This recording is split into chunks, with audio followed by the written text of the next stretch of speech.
and went to lunch, and then came back and they said, "You're good. You can go." What did you get for lunch? A sandwich.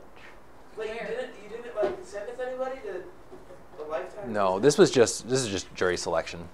This is the preliminary stuff. Oh. So like there were 50 people that were called for this case, 50 potential jurors. You know what the case is?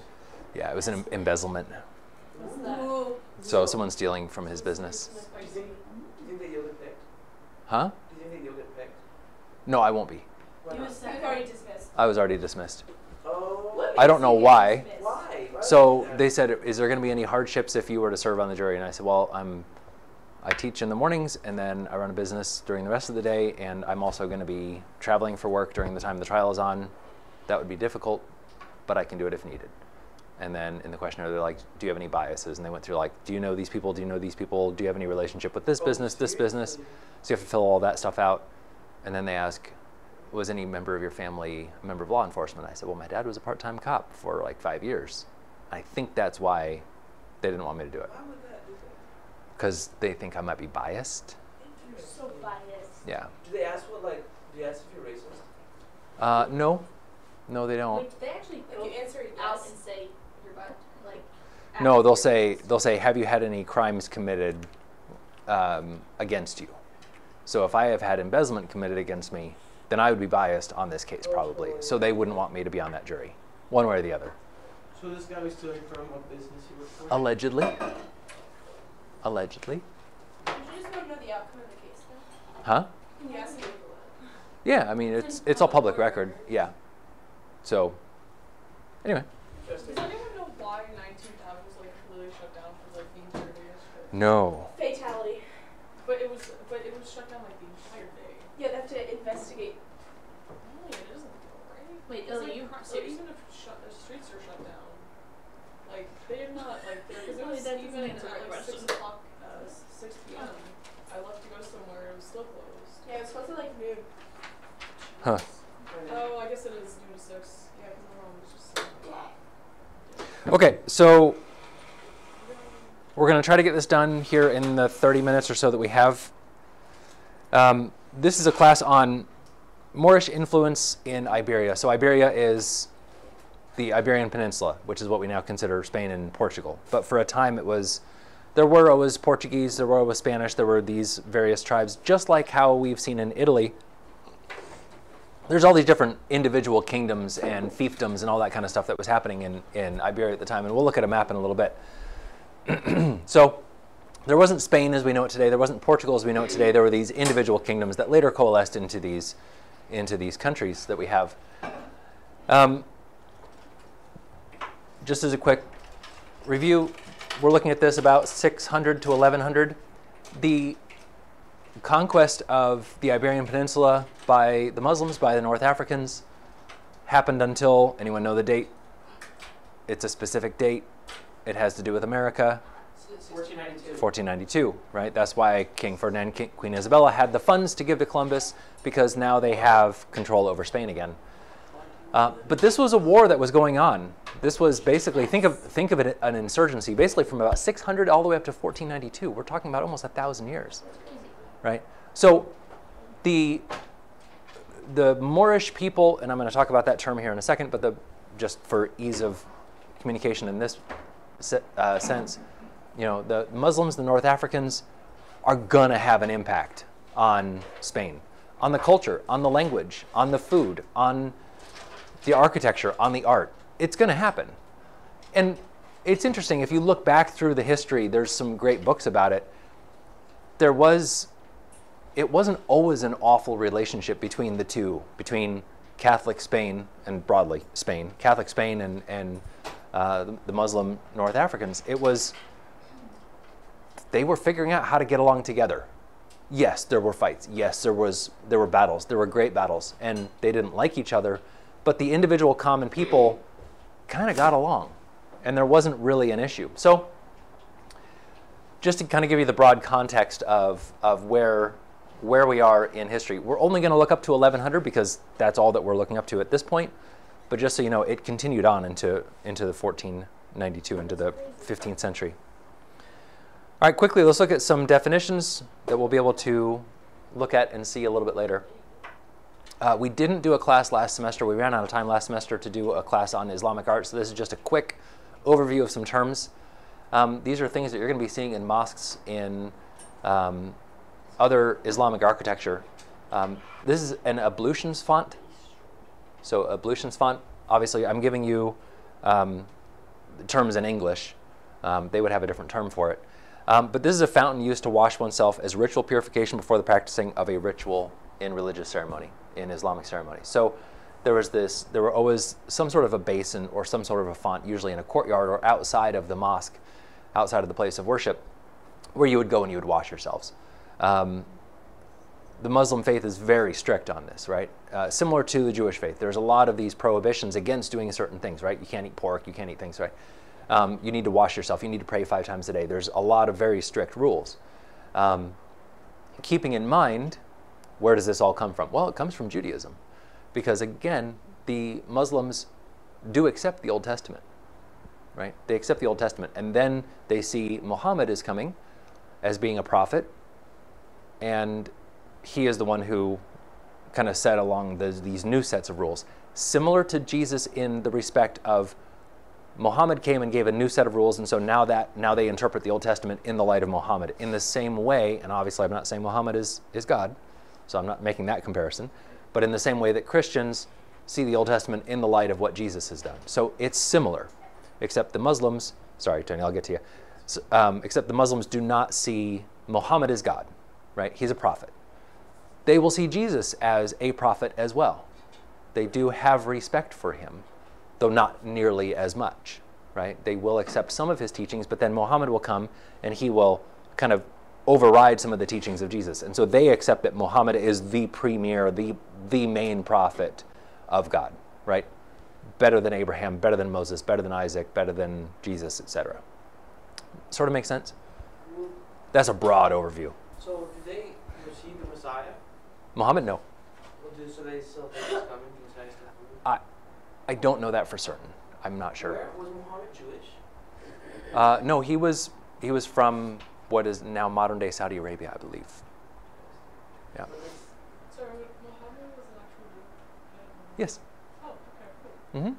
Yep. Wait, so like what religion then was Muhammad before he like? Well, because they still Don't know. believed in like parts of the Old Testament, right? Yeah. So I don't know if he was a practicing Jew or not. It's a good question. I don't know. I don't know much about that stuff, I'm afraid. All right, so that's an ablution font. You go in, you wash before you go into the mosque. If you go into a mosque or you go into sometimes even into a house, a Muslim house, you're going to see niches in a wall, or sometimes it's just painted on the wall. This is called a mihrab. Mihrab. It's a prayer niche in a wall, and the wall that is, and it's called the Qibla wall. So the Qibla wall is always the wall in a mosque that is facing towards Mecca, towards the holy site of Mecca. Again, in Saudi Arabia, it's in current day Saudi Arabia. This is the place where Muhammad was said to have received his visions and where he basically ascended into heaven. Okay, again, not God, but such a good prophet that he ascended into heaven. And so Mecca is the holiest shrine of all of Islamic culture. And so when they pray facing towards Mecca. So no matter where you are in the world, if you're Muslim, you face towards Mecca to say your prayers. And so this is a niche in the wall. Is that kind of like the altar? In a sense, like yeah. main focus? Yeah. So whereas for Catholics, it's you always face east. For Muslims, it's you face towards Mecca. So if you're north of Mecca, you face south. If you're south of Mecca, you face north. Right? So it just depends. Yeah. Sorry, for this religion, was the religion called Islam? Islam. Mm-hmm. Do they copy a lot of like Christian ideas, just kind of twist them to their own fitting? Some, but Well, it. like a few like things that kind of would match up with us. Like him ascending into heaven, and like, not that. Yeah, it's more in the teachings. So there are definitely teachings about the importance of marriage, right? But then they will say, well, we're going to carve out certain exceptions for divorce for these sorts of cases. So there's not a lot of parallels because, again, Muhammad came and said, here are the new prophecies that I've received, and these supersede everything else. So there are some similarities, but not a ton. Here's another example of a mihrab. Some of them are very beautifully decorated. And again, What's inside of it? Nothing. nothing. It's just a niche. So it's just a way where you can go and pray, and it's a private place. You're not seeing any distractions around you. You just go and you pray, right? That's for everyone, like the priest thing. What's that? Is that for every like common Yeah. people too, or just So the who did leaders? they pray to? Allah, which is what they call God. So, like, do they believe in one God? Mm-hmm. They're monotheistic. So they will say that Allah is the God of the Old Testament and what Muhammad has talked about as well. Their main phrase, their main catechism phrase, so to speak, is there's one God, there's no God but Allah, and Muhammad is his prophet. Okay. They will follow the Jewish tradition. You're going to see as we move forward, and again, a lot of this would have been covered in the Islamic art class, but they're very much, they do follow the second commandment very seriously, which is you shall not have any graven images. So they're going to take that exceptionally seriously. So there are no depictions of God. There are no depictions of Muhammad. There are no depictions of people. Those are graven images. So all of the art that we're going to see is non-representational. It's design. It's plants, it's flowers, it's designs, or it's going to be text. This is a very specific form of calligraphy, and these are all prayers around the wall, right, in Arabic script. So that's the way that they're going to decorate, right? It's very beautiful, it's very striking, but there's no images whatsoever. So they don't even put their god there. No. There is no depiction of Muhammad or God, right? This is what's called a trefoil arch, also known as a three-foiled cusped arch. It's an arch incorporating the shape or outline of a trefoil with three overlapping rings. It's been widely used, and we're going to see this much more as we move into the Gothic period. This was used a lot in the Gothic period, but its influence actually comes from Islamic art. So the Christians are going to take this design and say, well, this represents the Trinity. Great. And we can make it, and we can say, yes, it represents the Trinity, but it predates Christianity. Or not Christianity, it predates our use of it. This was just a design of an arch that was popularized by the Muslims in the Iberian Peninsula. So we're going to see that as we move forward. And then I talked about the decoration. This is a specific type of decoration. It's called arabesque. Right? So again, this is a French or Italian word meaning of the Arabs. Right? It's basically referring to any sort of really complex ornamentation. So lots of scrolls, lots of leaves, lots of patterns, usually weaving in and out of one another. It's derived from stylized half palmettes, which were combined with spiraling stems. It doesn't always have to represent foliage. Sometimes it's just these kind of knots. It's kind of similar to animal style in a way. Totally separate sources though, right? Animal style up there, this is arabesque, and they're doing this because this is the decoration they can do without violating the second commandment. But it's going to make its way into Christianity and into Christian art, as we're going to see. It is absolutely beautiful. We can see this is an ablutions font. So this would be basically a storehouse for all the water. So it's kind of like a water tower. And then some of the water would kind of drip down, and sometimes they would have a pump depending on how complex it was. But then there's a basin down below. So you can see how the Arabs come in. They're taking in some of the Western motifs, the Corinthian columns. Then they're adding in the arabesque, right? And so it's kind of this amalgamation. It's this cool combination of East, West in a different way. Arabs like overtake a certain place because they do have All of these Spain. columns? All of Spain. All of Spain. Yeah, they did try to go into Greece. Some of them did get into Greece. Ottoman Empire had conquered Greece, but that was a little bit later. But again, the Arabs are very receptive of incorporating other cultures' ideas, just like the Christians were later on, right? Incorporating Islamic cultures. This is a later Baroque piece from France. This is wallpaper from France. But the French are really going to love this arabesque design, especially in the Baroque and Rococo periods. This is kind of a jump ahead to the 1800s. But that influence is going to be seen. So this wasn't made by the Arabs, though, No, this is just kind of showing you the influence that this Arabesque style is going to have on Western Europe throughout the rest of the time. All right, so what happens? There were these little incursions starting at about 600. In 711, we have about 10,000 Moors taking over Spain. So this is the first wave, the second wave, and then the third wave. And so this is all taken over. They're stopped here because of the Pyrenees. Very difficult to get across here.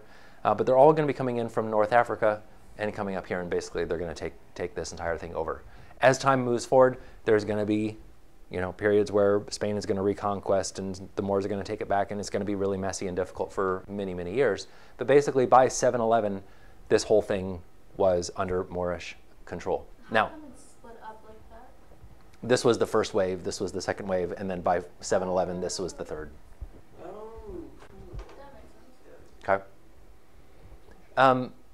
One thing I will pause and say, nowadays, to call someone a Moor is seen as a derogatory term.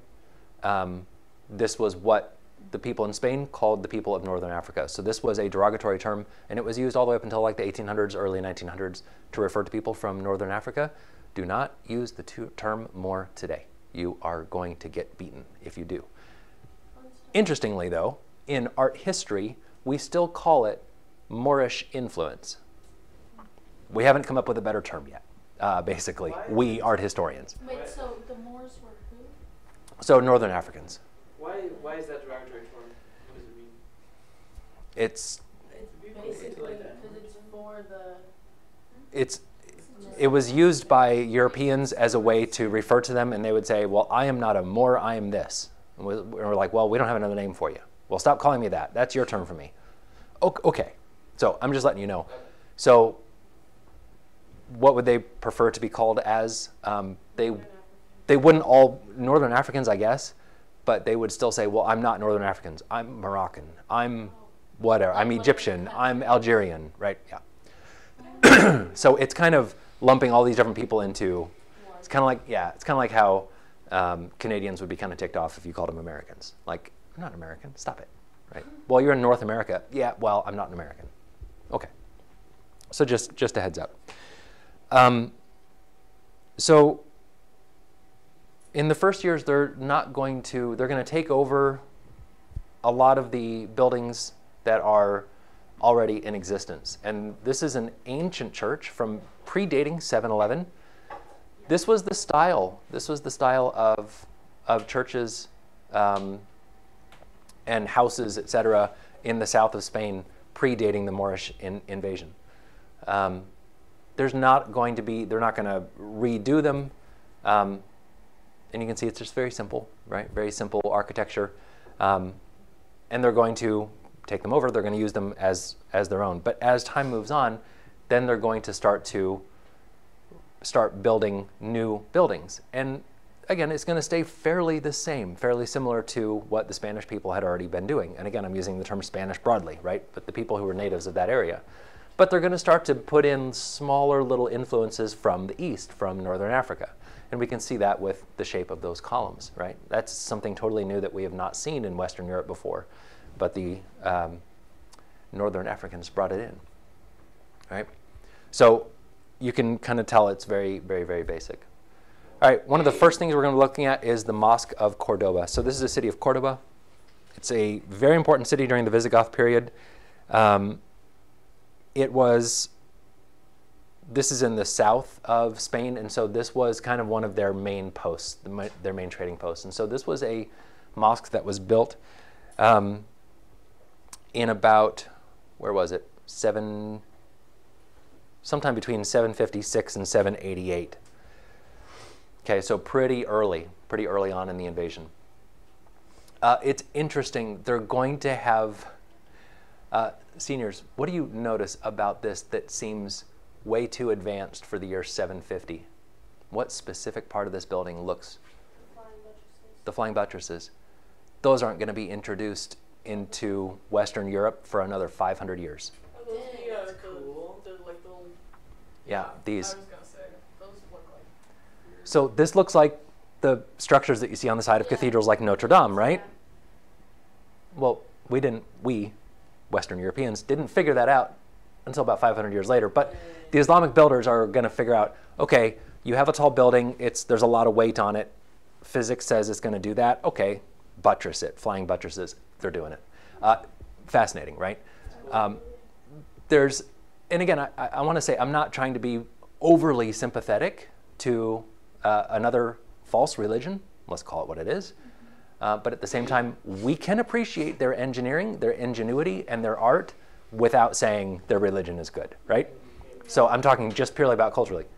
They kicked our butt, culturally speaking, for 500 years ahead of time.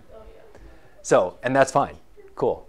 But we can learn from that. I wonder if there's no evidence to support that the builders who came up with flying buttresses later on in France got their influence from Spain. Maybe, I don't know. There's no proof that they did. There's no proof that they didn't. But probably, I would assume. Yeah, there's drawings floating around, and this was seen as an amazing building. Obviously, Christians were not going to be going in there, and they were not allowed to go in there. But they're going to see drawings of it. Okay, so what does a mosque look like? Basically, it is a large hall. There's going to be it's a prayer meeting hall. It's going to be led by an imam, which is a Muslim cleric. You don't need to know all this stuff, but it's led. Yes. It might be. Maybe it's swinging. Or maybe it's just like one of those panoramic shots. I don't know. Because it does look like curved. So a mosque is a large hall. We're not going to get into the whole, liturgy of the Islamic religion. That's not necessary. But it's a large hall. People gather. People meet. There's not an altar, right? There's no sacrifice. There's no Blessed Sacrament, obviously. There's no their version of the Blessed Sacrament. It's an imam is leading the prayers. The people all gather. They meet. And then there's food. There's individual study. There's catechism. There's all the things that surround worship happen in a mosque as well. During worship, do they stand, kneel? Yes, all. So they will usually bring in a prayer rug. So you'll sometimes see that most Muslims will have a prayer rug with them that they carry, especially when they're traveling. And on the prayer rug is is kind of a two-dimensional version. So if Mecca is over here, right, and I need to pray towards Mecca, I'm supposed to pray 5 times a day, right? So here's my rug, here's my carpet. Oh, why are you doing this at Pecos? And usually there's some sort of design, and usually it's something like this. Yeah, I saw a rug like that at Pecos. I was walking by and this guy was on it. Yeah. Oh, So he unrolls it, he points it towards Mecca, and then usually you kneel down and you're doing like the full head prostration down. You do that 5 times a day. Oh, The devout Muslims will do that. How long do you have to pray for? It's not long. It's like 2 minutes. 2 minutes. I don't mean for this to sound derogatory in any way. Go for it. Is that where that whole I guess flying carpet thing comes from, or no? Is it just something? No, not necessarily. Their technology of making carpets was by far way better than Western Europe. And so they have very much part of their culture, part of their artistic representation is making carpets, making beautiful carpets. And so, no, it has nothing to do with that. But they do use carpets for their prayers. Sometimes in a house, they will kind of embed this. So like you put in carpeting and you just put a rug, right? You put that design in, so that way you always know where to pray, right? So it's basically similar to a mihrab in that sense. Do you pray silently, or can you pray with a group of people, like with your kids? Yeah, you pray all together or by yourself. Yeah, just like we would. Some more examples of Oh, that's dope. these arcades. So these are, again, blind arcades, right? Blind arcades, but it has that Islamic, right, kind of pointedness to it with the rounded top. And these are intersecting with all of the tile work, all of the decoration, all of the floral patterns. Super beautiful. You notice the pattern there? It looks like a swastika. It does. And it's an Eastern symbol. The Hindus use the swastika as a religious symbol. It means something. I don't remember exactly what it means. Muslims are going to use the same symbol as decoration. This is not a Nazi place, just so you know, right? This predates Hitler by A lot. almost 1,000 years. That's funny. Okay, so Hitler got his idea from there. he did. Not from here, but from actually Hinduism, I think. Yeah. That's great. Some more views of the Mosque of Cordoba, right? Again, we see another mihrab. We see another hall here with this trefoil. That's actually a quatrefoil pattern. The garden out front with another ablutions font. That's so pretty. And you can see more of the beautiful mosaics that are being done. Do they like swim in the water for like their baptism, or? Is it No, it's wash. There's a ritual to it. You wash your hands, your feet, your head. I don't remember exactly what it is, but there's a specific ritual. Do they wash themselves? It's not like Mhm. priest. Correct. The Mosque of Seville, very similar. The building itself is no longer there. What we have is actually three. Shoot, which one is it? I think it's this one. So this is the mosque. This is the minaret from the Mosque of Seville. That's the only thing that's still standing. But from what we understand, it was. I'm sorry, it's the one on the left. From what we understand, it was an extraordinary building. This is called the Giralda, and it is still seen as an important monument by Muslims, and they kind of grind their teeth a little bit that Catholics built a Gothic cathedral just off to the side where the mosque used to stand. Because, so when the Christians did the Reconquista, when the Spanish did the Reconquista, sometimes they would take a mosque and repurpose it, right? They would take out the Muslim decorations, they would put an altar in, yeah, and then you consecrate it. Because you don't want to like Destroy a building. Yeah, it's a lot of work, right? Especially if it's a beautiful one, right? Might as well. So same thing that we've done with the Pantheon, same thing we've done with all sorts of other Roman basilicas. Let's repurpose them, let's reuse them. And then these are just to show you some other minarets. So what is a minaret? It's basically like a bell tower, except there's no bells. Someone goes up to the top, and 5 times a day, he does the call to prayer. And so as to let everyone know, there's a call to prayer, you need to now pray. Nowadays, it's done by loudspeakers. It's all done by automation, kind of like our bell system is preloaded, the call to prayer. But in past, it was one guy going up there and hollering really loud. So that's why you're going to... Or a couple people or something, yeah. Yeah. I was gonna say, I was gonna ask because I've seen it in a movie where like it's like in the city and then there's loudspeakers all over the city and there's like. And then you hear the kind of the chanting Yeah. from the loudspeaker. Yeah, you'll hear that in movies all the time or something like that. And yeah, that's what it is. It's the call to prayer. So this is the Alhambra. You can tell by the landscape we're in northern Spain now. The Alhambra is really one of the greatest examples of Moorish architecture. It was built in 889 on the remains of Roman fortifications, and then it was rebuilt in the 13th century. So what we're looking at here is basically from the 1200s. It was converted into a royal palace a little bit later, about 100 years later.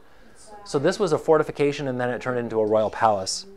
And this was seen as kind of the crown jewel of the Alhambra. So what are the parts of it? This is all one complex. The oldest parts, the ones that have less detail, this is what's called the citadel. This is the oldest part. And these are some renovations. These are some remnants of some of the oldest part that have just been left aside. You can see another view It's so cool that of still there. the Alhambra. Now, here's what's interesting is that this part, this is actually the ancient Roman fortification. This is the Roman part here. And then they're adding on to their original citadel in the 800s. What's in that? What are those? I'm not sure. I'm not sure. They're skulls. So you can tell this is the case in a lot of buildings in Europe where it's kind of rows on rows on rows of history. I only have like 4 minutes, so we're going to go through this pretty quickly. In the Alhambra, we have what's called the Court of Lions. This is your ablutions font, carved with lions supporting the basin, with almost this feathery, beautiful decoration on the top, or going back into it. Jewish one with the 2 bowls holding. Yeah, it's very similar. Here's another view of the same courtyard. So you would go in here, and even though this is a palace and a fortification, there's still a mosque inside. So you go in and you wash before you go in. So are these more museums now? Yeah. They got their own birds. Next. We have another court called the Court of the Myrtles, also known as the Patio de Alberca. which comes from the Arabic word burqa, meaning pool. Anyway, you can see how the language just kind of flows. This very much flows into, spelled differently. This is very much a, hey, it gets hot in here, so we're going to have a pool, we're going to have a shaded area to cool off during the day. But it's when we get inside that the Alhambra really shines. What's that? No, it's just meant to kind of cool off the area. It's kind of like how we have misters today. Catholics came into that, could they keep it? What's that? Could they keep that, Catholics, if we like took that over? Yeah, I mean, now it's a museum. But yeah. That's all mosaics. Yeah, it's a lot of mosaics. A lot of mosaics, a lot of carving. The blue. Yeah, the blue is the Yeah. So this is called the Room of the Ambassadors, or Salón de los Embajadores. So this is where the head of the Moorish army essentially would meet other representatives. And you can see the mosaic and the carving and the stone all in the ceiling.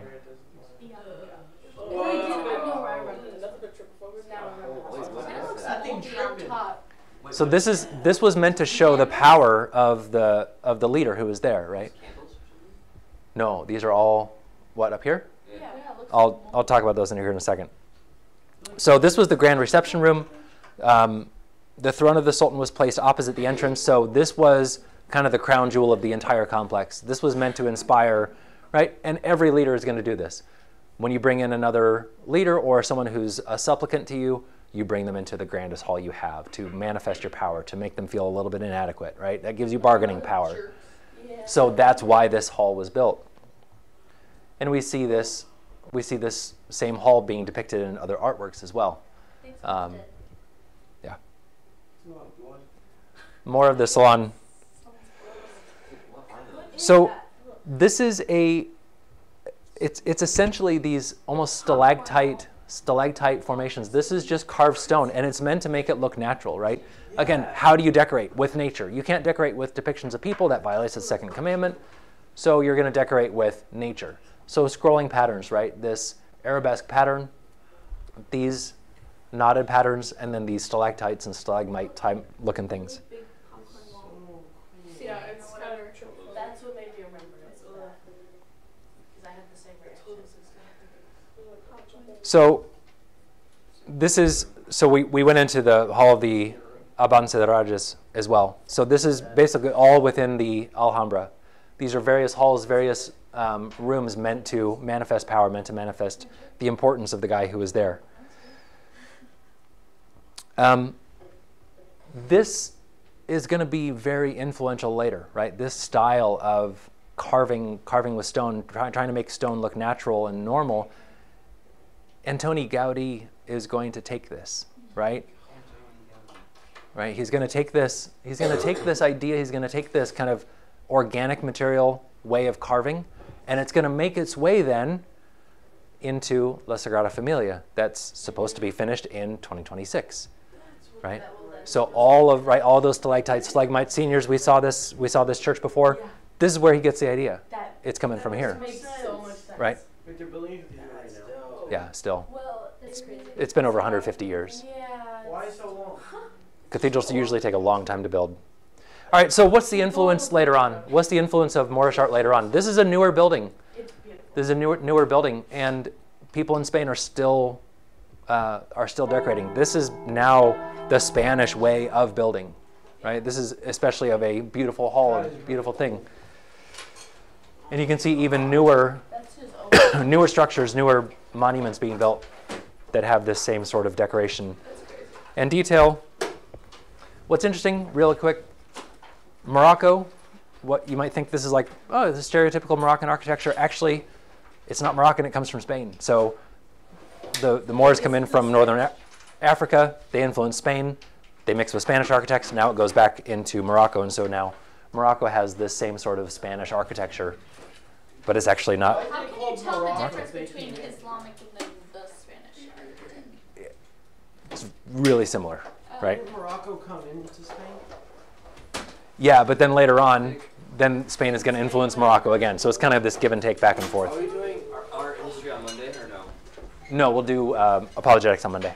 All right, thank you.